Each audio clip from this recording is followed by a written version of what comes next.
guys, hey, check it out. Today is my birthday. I just turned 32. Shout out to God, more life. I still want, at least for my birthday, to find out what the Injil is.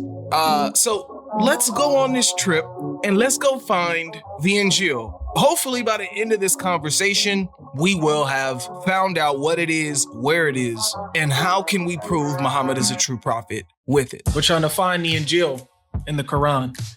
You got any information on that?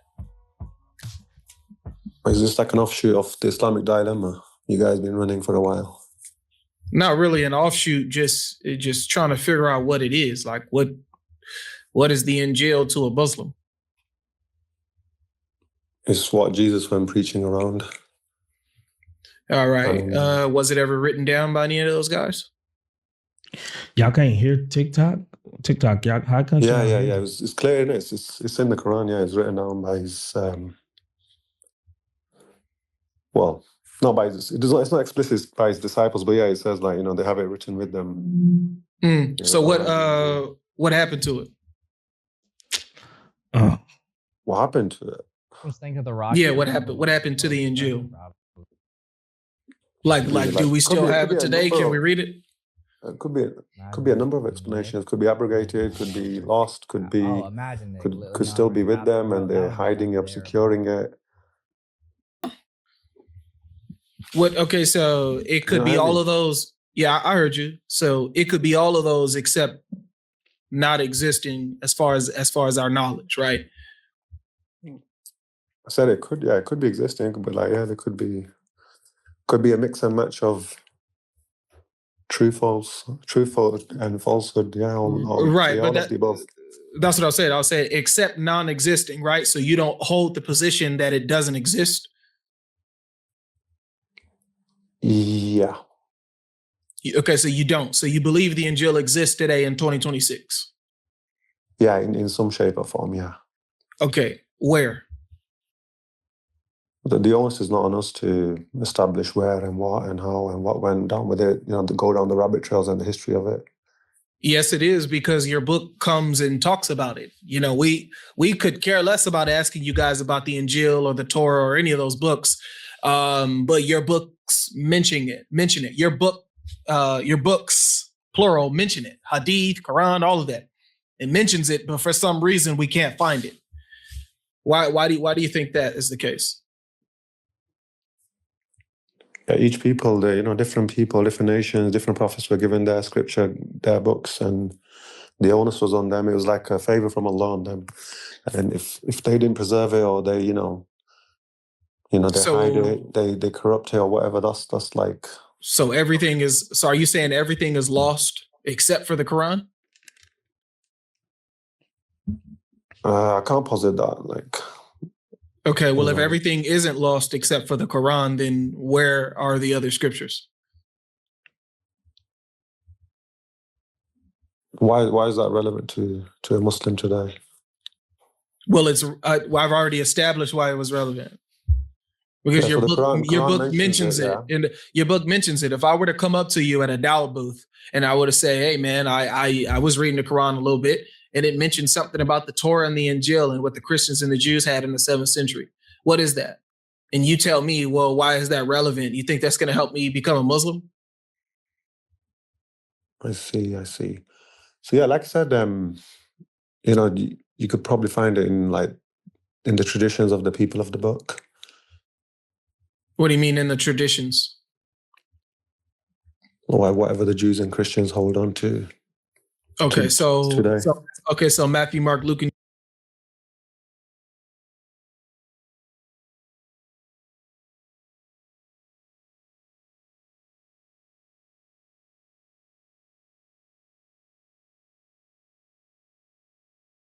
John? So yes, I won't pin it as that is the Injil, but yeah, that would contain, because yeah, there's obviously Quran quotes some passages which are similar. So you said it would contain. You said it would contain something. Contain some of the Injil. Okay, but if you don't know what the Injil is, how do you know that Matthew, Mark, Luke, and John contain some of it? Because the Quran quotes some some passages, because the Quran mentions some similar verses. How do you know that he's hearing that or knows that that's from the Injil? Because it doesn't copy them word for word. So, for example, when he repeats the story of Zechariah, how do you know that he got that from Luke? Right? Because you just allowed me to have the Injil as Matthew, Mark, Luke, and John, but some of it. So when I said the Injil, that's what I meant. So how do you know that Muhammad was pulling from Luke when he retold the story of Zechariah? He's actually correcting it. He was correcting it? Yeah, so he wasn't copying it word for word. Yeah, he mentions the story of Zechariah, him asking for a son, and then conscious edit, all the signs.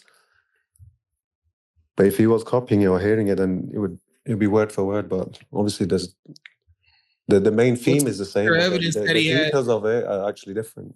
what is your evidence that he had any idea that that story existed in Luke prior? Yeah, but then you have to go down a different route. Then you have to establish like the authenticity of the prophet, and he was a true prophet, and he delivered the message from Allah, and then based on that. Right. That's why we establish what the Injil and the Torah is. Do you see why I asked you where these books are? Because these books are what needs to be used to verify Muhammad as a true prophet, or else we just keep going in this circle. That's why I was trying to figure out what these books are. So therefore, I can actually establish whether Muhammad's a true prophet. Because whenever it gets a little tricky, you guys you backtrack. So let's figure out what the Injil is first. And then if we figure out what the Injil is, we'll see that he actually wasn't correcting Luke.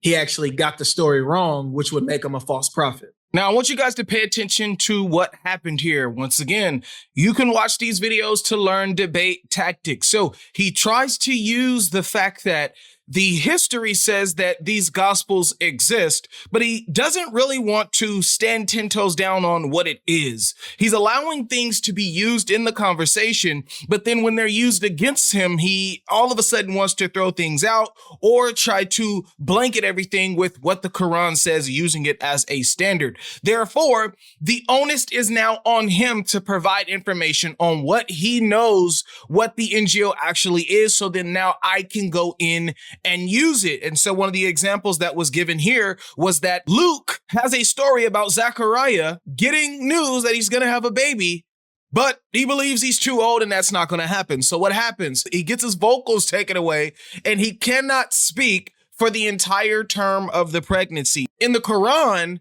the sign is literally for 3 days and 3 nights, or 3 nights, depending on what translation you're reading. Regardless of the fact, how does Muhammad mistake the entire term of the pregnancy for 3 nights? Where did he get this from? He's not a true prophet if he's retelling stories wrong. And then if we figure out what the Injil is, we'll see that he actually wasn't correcting Luke. He actually got the story wrong, which would make him a false prophet. So what is the Injil? Is it Luke? Is it Matthew? Is it Mark? Based on what? Just because your book came before? Yes. So therefore your book has the what? Yes, any scriptures that came before the Quran that the Quran mentions and upholds as true needs to be used to validate your prophet. Because he says he makes no distinctions between any of the prophets. He says that what he has is a confirmation of what came before. If we cannot confirm that he's true based on what came before, then there's no reason for him to even make that statement over and over and over again in the Quran. Right, yeah, I hear you, yeah. But you see, the placement of verses is important and contextual. So wherever like the Quran mentions the Torah and Injil and it's, confirming them, it's never paired with any of the verses it's correcting or diverging. Like when it says, do not say free, not above or below that you'll find any verse where Allah is saying that, I confirm the Injil and Torah. So it's always in like separation. It's like in a general way that, so I sent these revelations to the previous prophets, to the previous nations. So they are like books from me. Right? Yeah, the reason why your Quran sounds like that is because we have overwhelming evidence that Muhammad literally pulled from all different type of sources and source information that was out there before him. because he could not read nor write. So if he couldn't read nor write, then therefore he would have to be getting information from somewhere. If my argument is that he didn't hear anything from God, then that is proof enough for me to provide evidence that he pulled from stories that existed before and retold them incorrect. You think it's from God, so therefore you're just going to posit that he's correcting something and he's changing things, but telling you to believe in the very book that he's changing and correcting simultaneously makes absolutely no sense. So what we need to figure out is what this Injil is, so you don't cherry pick anything someone presents to you. So where does your Quran identify what the Injil is to you? For example, if you were to go outside of the Quran in the 7th century, where does the Quran identify what that Injil is? Because you don't want to accept what it says, you know, when your Quran tells you it was in the hands of the Christians and the Jews, you don't want to accept that. Because when you say that, then that opens up the doors for us to use Matthew, Mark, Luke, and John. You guys don't like that. So what is the Injil identified as in the Quran? And I'm not asking you who it was given to physically, like I just said, Matthew, Mark, Luke, and John. I would like for you to give me details of this Injil outside of your Quran before Muhammad was born. Well, you said a lot there, yeah, and you kind of like strawmanning my position, but the reason why you believe he's pulling from other sources is because obviously you don't understand the revelation of the Quran and how it, you know, basically it came down piecemeal, ad hoc over a period of time, and it was situational to the Prophet's dealings and the people he was dealing with and the scenarios he was encountering. And like basically the Quran is a commentary on the Prophet's life and the battles he fought and the companions whenever they asked him. Yeah, but that's not evidence that he corrected the previous scriptures. Notice how I can actually give you evidence that he literally repeated a story and got it wrong. And all you can do is say that the Quran is from God, therefore he corrected the previous scriptures. I need you to give me information as to why, or else we can move past the conscious edit argument for a second, because you still don't know what the Injil is, yet you're trying to argue for it. So let's figure out what the Injil is first before you try to say he's consciously editing something that we don't even know what we're talking about yet. So identify the Injil before you start saying he's correcting something. So yeah, Surah Ali Imran, verse 50, where Jesus is, you know, talking to his disciples. Also when there's mention about him creating, you know, the miracles, you know, curing the leper and the blind. 350 is about him changing the law. That's what 350 is about. Is verses around there? And is any verse that you're showing me, does any of those verses help you identify what the Injil is outside of the Quran? That's what I want to know. Not outside of the Quran, no. Okay, that's what I asked you for. Provide me information about what this Injil is outside of the Quran prior to Muhammad's birth. And hopefully you start to see why you can't do it and why that's problematic. Like the more you try to answer, you should see why you can't do it. Then Surah Ikhlas, Qul Huwallahu Ahad, that's very similar to the message in the Torah. No, I'm not asking you about similar messages. Remember, I don't care about similarities. That doesn't matter. I could write a book that tells people to worship demons, and I could put similarities between the Bible, the Torah, the Old Testament, the New Testament, and the Quran in there. I can put similarities from all different types of scriptures in that book. I don't care about similarities. I'm asking you specifically, how do you identify the Injil outside of your Quran before Muhammad was born? And I'll say it again. Hopefully you'll realize the issue here when you realize you can't do it, the more you keep trying. So you just said, yeah, I can put similar stories from, you know, three different sources. But yeah, so that would only say that the... Oh, wait a minute. So you're saying that's how he's identifying the Injil. Let me get you correct. You're saying that's how you're using the Quran to identify the Injil prior to Muhammad's birth, is by using a verse in the Quran that is similar to what's found in what? Matthew, Mark, Luke, and John? Yeah, but you have to take it as a whole. Take what as a whole? As a whole, though. Like, for example, So you can't just pick the verses out where it says it's confirming, the Torah and Injil. There's also verses saying that. No, you're saying I have to take something as a whole. Take what as a whole? The Quranic narrative. Okay, I understand what you're saying, and I don't take the Quran in part like you guys do the Bible. I'm granting the Quran what it says, and I'm poking holes at the narrative. Your Quran doesn't tell you what the Injil is. Your Quran repeats things. So that's why I'm asking you.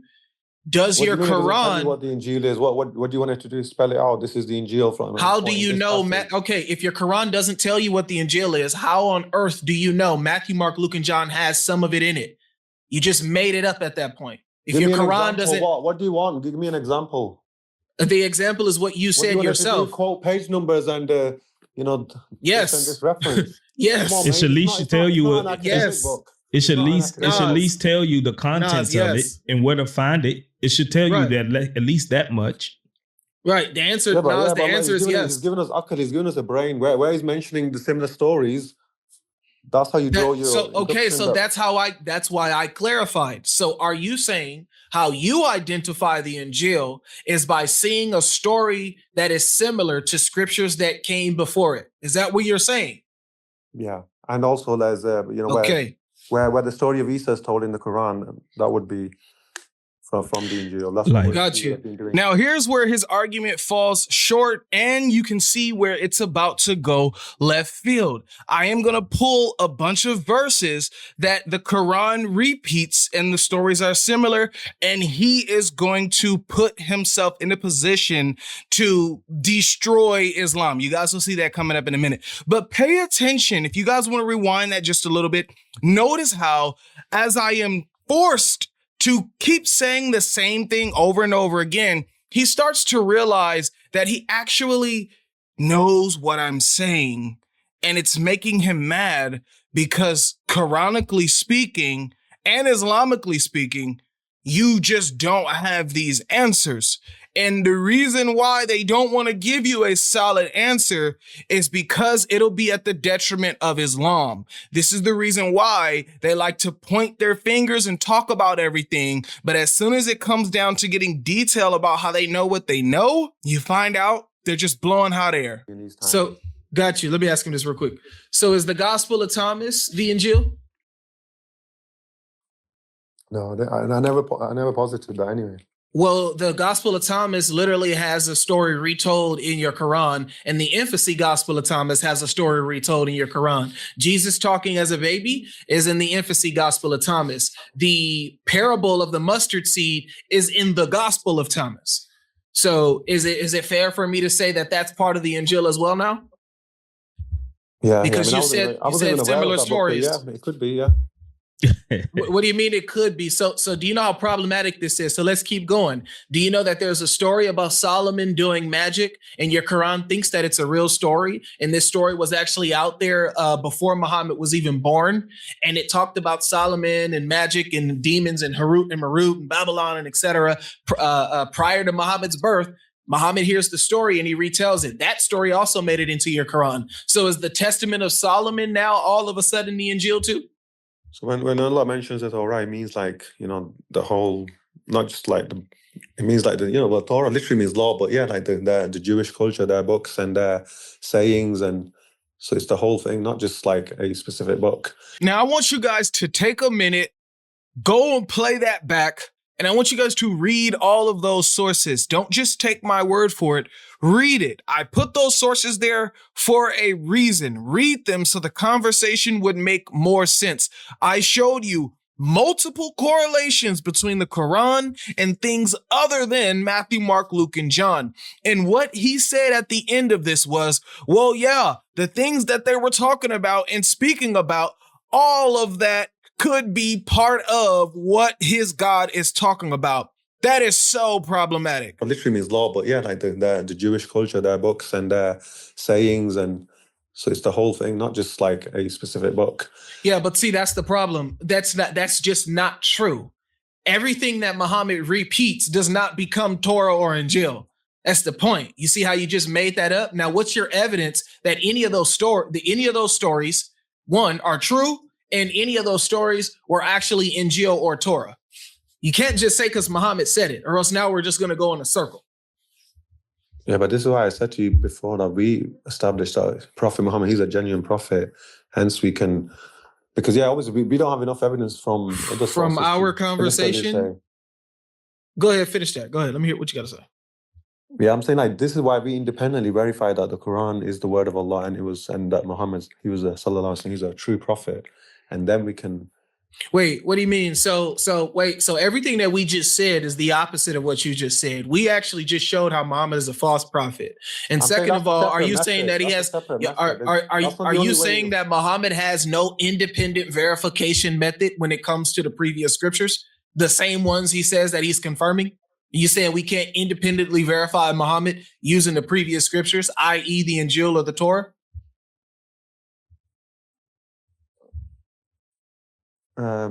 He sort of. No, that's not how you even in your own Quran, it tells you the verification method to know Muhammad is a prophet. And it's not doing it independently from anywhere else. First of all, the Jews and the Christians must accept him, and they must have the same thing that he have. It must lines up. Because if you go to 381, it says, remember when Allah made a covenant with the prophet saying, now that I have given you the book and wisdom, if there comes to you a messenger confirming what you have, you must believe in him and support him. Do you affirm this covenant and accept this commitment? So the way we supposed to know Muhammad is a true prophet is because his message is supposed to line up with the previous prophet's message. Yeah, the previous prophets would have told their people about the final messenger coming. Yeah, we don't see that. That's the point. They That's did. The point.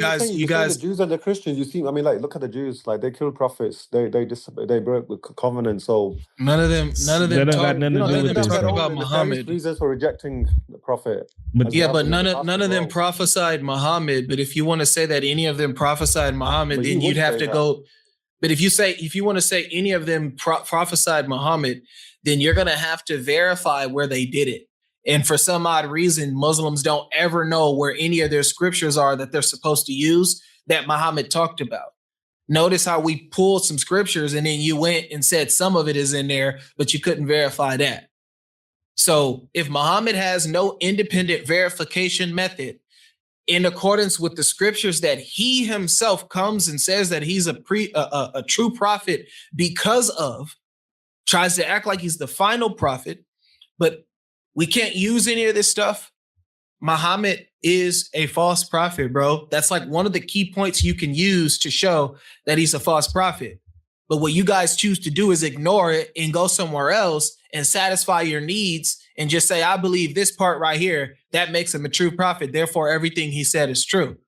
There's a multitude of repeated stories that Muhammad put in his, in his Quran, or that came out of his words, and whoever wrote it down, they put these repeated stories in the Quran over and over and over and over again.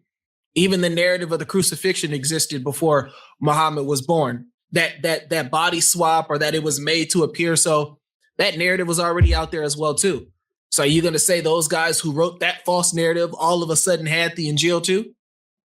So this is the problem, brother, when you can't identify something that you need to make Muhammad a true prophet. And this is the reason why you sound the way that you sound. I see you, logic. Very, very, very circular. No, I'm saying there's two methods of there's one through the previous scriptures, and there's also independently verifying the claims the Prophet Muhammad made, his prophecies, his lifestyle, his right. You know what he had to gain, how Islam spread rapidly through the East and the West. But do they both got to be true? Can one be false and still? For sure. Okay, so both of them have to be true. So if one side of this coin doesn't add up, that still will make him a false prophet. Because if we go back to the previous scripture and we don't see Muhammad lining up with it, and that the previous prophet's message is not what Muhammad brought, then that makes him a false prophet. You can independently verify anything, all of the miracles and all of that. We'll grant you that. But if this part don't line up, that still makes him a false prophet. Yeah, but look who you're making the standard: the Jews and the Christians. The Christians went into extreme Yes, spiritually. it was The Jews- supposed. Muhammad, No, bro, Muhammad come on, made man, them the your standard. prophet- your Stop prophet yapping, man. made them, Nas, your prophet made them the Yo, man, standard. I only said two words and you started butting in. Yeah, but Muhammad made them the standard, not us. Yeah, we just reading your we reading your book. Your book. The makes only them the reason why standard. we even bring that up is because he mentioned that they had something that was with him. Right. Yeah. And the thing is, like, you can show someone the truth, but they can still reject it and turn away from it. And, you know, I can say Isaiah 42. Sort of like what you're doing right find now. your reasons and ways to wiggle out Okay. of it, and I'll bring a word. Okay, here, Nas, let me ask you this, and this is a very quick question. Is there any way that we could falsify Muhammad's prophethood using the previous scriptures, the Torah, the Injil, and the Psalms? Is there any way we can use those books to prove that Muhammad is a false prophet? Okay, now pay attention. So this is a tactic that I love using when the Muslim just doesn't want to accept the information or sources that's given. Now I am going to put the ball in his court for the remainder of the conversation. Now I am asking him to provide me information of the source that he believes is acceptable to go in for me to try to prove Muhammad is a true or a false prophet. Now watch what happens here. This is a very quick question. Is there any way that we could falsify Muhammad's prophethood using the previous scriptures, the Torah, the Injil, and the Psalms? Is there any way we can use those books to prove that Muhammad is a false prophet?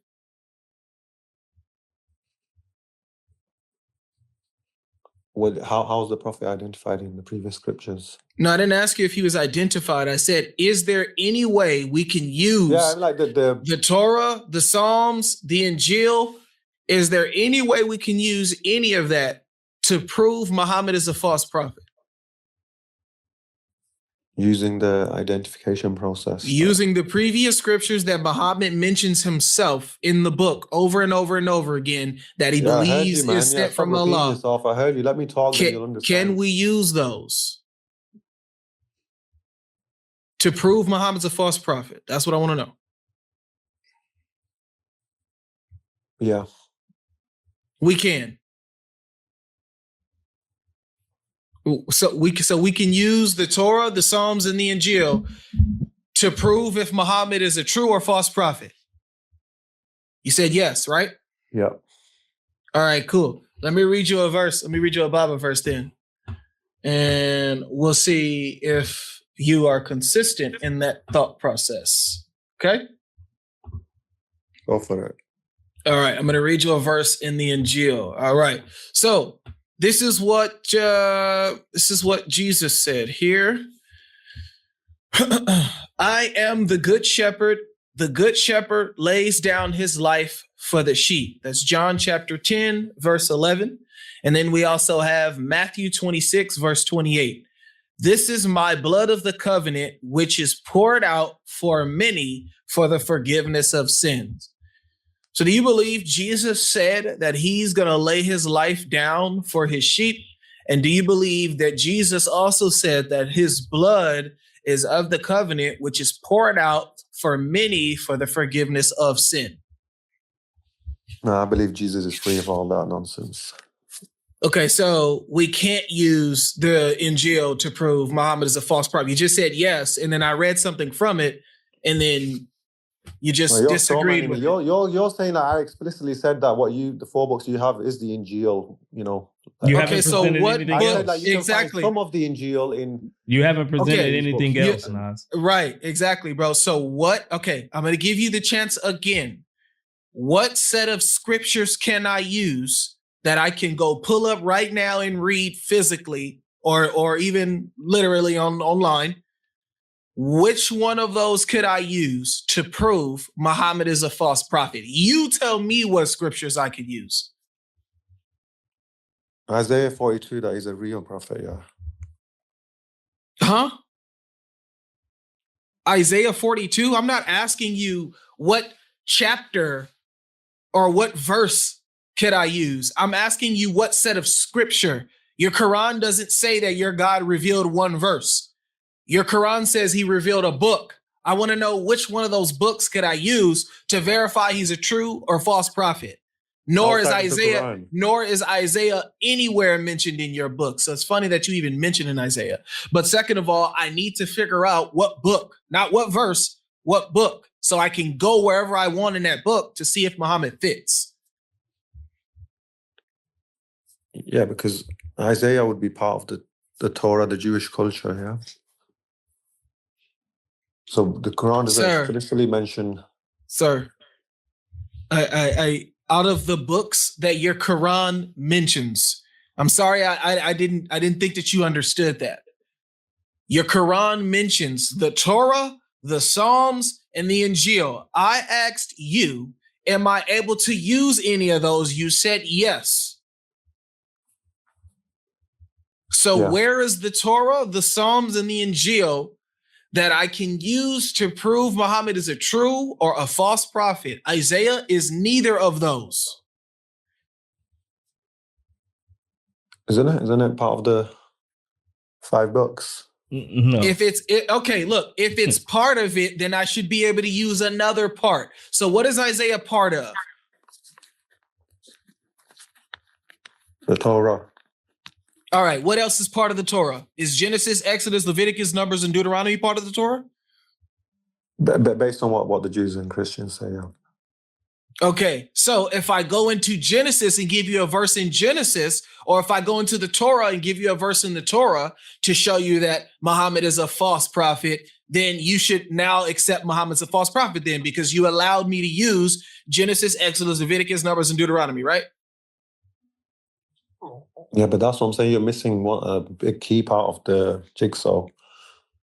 So yeah, you're running with the line where, Allah, obviously you'd say Muhammad sallallahu alaihi wasallam, that he's saying, I'm confirming the previous scriptures so I can go to them. But he's also, there's other passages where can I use Genesis, Exodus, Leviticus, Numbers, and Deuteronomy as the Torah to show you he's a true or a false prophet? That's all I want to know, bro. Yeah, under the lens of the Quran, yeah. Yeah, no, that's not how it works. No. That's not how it works, bro. No. So watch this. Because how can I prove? Hold on, watch this. No, Nas, this is where we'll end the conversation here if you don't understand what you're saying, because you just allowed me to go use another text to prove the Quran false, but then you said I can only read it under the Quranic lens, which means that you're actually not giving me a way to prove the Quran false, because you're only going to accept what agrees with the Quran. You're double talking. So let me ask you this. You're not tracking. You mentioned only the verses. So you cherry pick the verses where I didn't mention the verses. I mentioned the books. You mentioned Isaiah and tried to put it in a pocket. You mentioned them books based on what the Quran says about confirming the previous scriptures. So as I should. And you run your narrative with that. What's wrong with mentioning the books your Quran mentions? What's wrong with that? It's not wrong, but you have to build the whole picture. I was trying to build the whole picture, but you act like you don't know where anything is. This is the problem. Muslims don't know where anything is, but y'all know where everything is at the same time. Y'all don't know nothing, and you want to try to come up and you want to have a conversation about not knowing anything, but yet you want to build the conversation being ignorant instead of just being like, you know what, man, we don't know. And I don't think we'll ever know. You could probably give me some information, but I won't accept it because it goes against my Quran. If you would have said that, the conversation would have never lasted this long. But you've been trying to give me answers, and respectfully, you've just been sounding off because you're not actually being honest with your thought process. And I'll show you why. If anything goes with the Quran, is that true? Firstly, you need to. I just would like an answer. I just would like an answer to this first. If anything goes in line with the Quran, is that true? Yeah, because it's been established by Prophet Muhammad was a true prophet, and the words of Allah. And this is for the Torah, the Psalms, and the Injil. Anything out of the Torah, the Psalms, and Injil that goes with the Quran is true. Yeah. All right. And anything that goes against the Quran in those books are false. Right. So why would you tell me that I can use those books to prove the Quran false? Firstly, you're doing an internal critique. You went into the Quran, you took a passage out of the Quran, and now you're trying to run with that and build a whole narrative. But there's other verses that clearly say that they hide the descriptions of the Prophet. They cover Okay. the books. They forgot I a don't lot think of you the get scripture it. that was given to them. I don't think you understand. I don't No, think you you get don't it. understand. You just want to build your narrative of If one verse, but anything, you can't just okay, take it. I'll ask you one last, Nas, I'll ask you one last time. Is there any way that I can use those books to prove the Quran false if you just told me whatever is out of those books that goes against the Quran is automatically false? How in the world could I prove the Quran false using those books when you just told me you're going to reject everything that disagrees with your Quran coming out of those books? There's no way that I can use those books to make the Quran false. So why would you tell me I could use them? Stop with your clown show. You're running with one verse. If you took the whole thing as a perspective, then and you read in that light. All right, man. We had already we had already agreed that if part of this fails, then that makes Muhammad a false prophet.